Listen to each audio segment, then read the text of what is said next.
they find me, I will be put to jail. But where can I hide? Leo's father was so influential, so powerful. He was the great governor of my great province. And I happen to kill his son. No! Don't be accused like that! I'm not a murderer! Please! I'm begging you! I'm not a murderer! I'm not a murderer! Nagugutom ako kay Tinky. Oh, Jess. Let me explain. Please. Okay. It all happened in school one day. I went to the library to find a book. Then I found it. I kept saying girls to what I was reading. And then I almost didn't know it was time.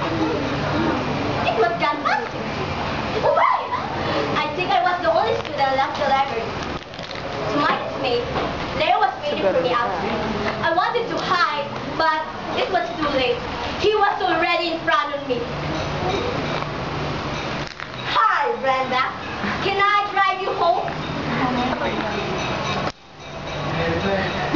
I shook my head irritatingly.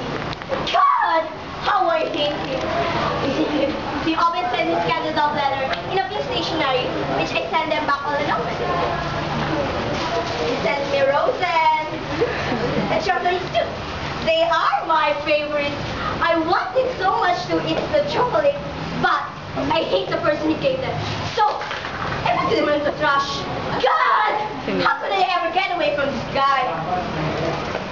Leo, wait a minute. Wait a minute. Thanks. But nothing. I'm okay enough to go home by my own. Okay? So please, stop following me like a dog. And besides, I'm too young for love. I don't accept any sister. Understand?